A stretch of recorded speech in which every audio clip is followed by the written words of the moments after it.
करत करत अभ्यास के जड़मति होत सुजान, रसरी आबत जात ते सिल पर परत निशान।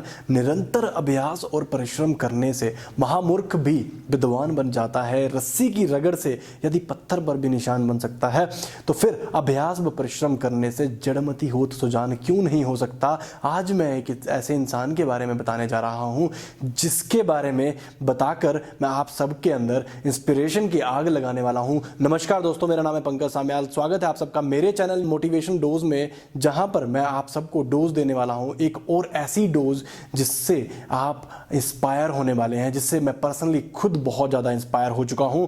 मैं बात करने जा रहा हूं मेजर ध्यानचंद जी की, जिनका जन्म 29 अगस्त 1905 इलाहाबाद में हुआ। पिता भी फौज में थे, खुद भी 16 साल की उम्र में फौज ज्वाइन कर ली और तब तक उन्होंने कोई हॉकी नहीं खेली थी। अभी तक वो सिर्फ और सिर्फ कुश्ती में ध्यान रखते थे। 16 साल की उम्र के बाद जैसे ही उन्होंने हॉकी खेलना शुरू किया, बाले तिवारी जी, सूबेदार बाले तिवारी जी की नज़र पड़ी उस लड़के पे। बोला ये लड़का आगे जाएगा, ये आगे जाएगा और बहुत आगे तक जाएगा और कुछ करके दिखाएगा इस भारत के लिए। और वैसे ही उनकी गेम को देखकर वो इम्प्रेस हुए और आगे सिखाया। उनकी खुद की विल पावर इतनी स्ट्रांग थी, इतनी प्रैक्टिस वो करते थे रेलवे के ट्रैक पे। सुबह शाम, कब सुबह हो रही है कब शाम हो रही है उन्हें नहीं पता था। एक एक्स्ट्रा ऑर्डिनरी प्लेयर बनने के लिए उन्होंने हर एक मुमकिन जो भी पॉसिबल हो सकता था वो उन्होंने चीज़ की है। उसके बाद रेलवे पर ट्रैक पर बॉल और स्टिक के साथ ही वो दिखते थे दिन से रात, रात से दिन होने के बाद। जैसे ही उन्होंने चांद की रोशनी में खेलना शुरू किया, उनके साथ और भी जो उनके दोस्त थे उन्होंने उनका नाम ध्यान सिंह से ध्यानचंद डाल दिया। 1928, 1932, 1936 तीन कंसेक्यूटिव मेडल लाके दिए उन्होंने ओलंपिक के। 1928 से 1964 तक 7 ओलंपिक गोल्ड मेडल में लेकर आए। वो 8 में से जिनमें उन्होंने जान लगा दी थी। 1936 में वर्ल्ड कप हुआ जर्मनी में, जहां पर खुद आपके हिटलर साहब आ रखे हुए थे, देख रहे थे उस गेम को जिसको ध्यानचंद जी ने 16-1 से हरा दिया था जर्मनी को।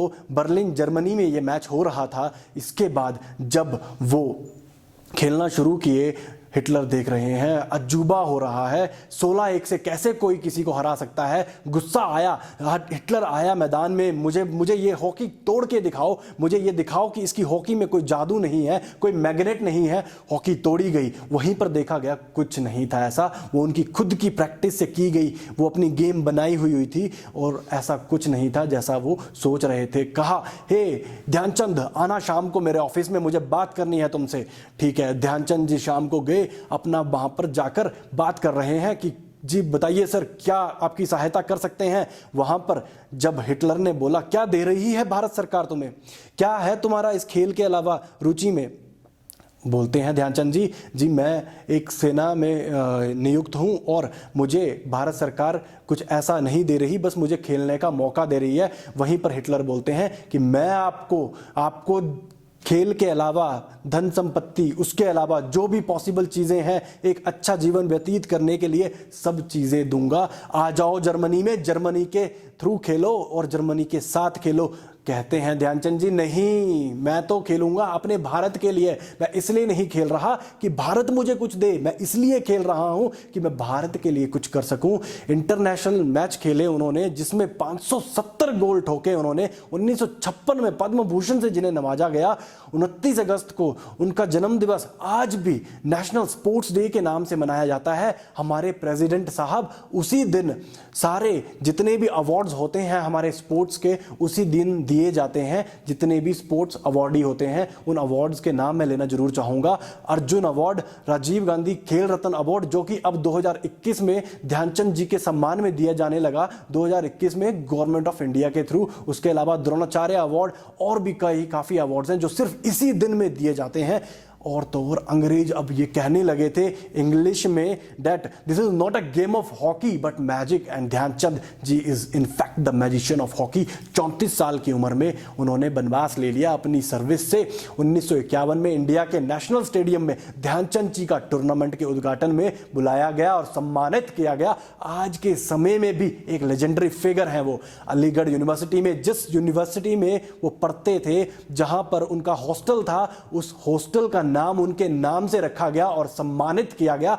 अकेले हॉकी प्लेयर हैं जिनके नाम पर पोस्टल टिकट्स हैं। जी हां, बिल्कुल सही कह रहा हूं मैं, एक अकेले हॉकी प्लेयर हैं जिनके नाम पर डाक टिकटें आज भी जाती हैं।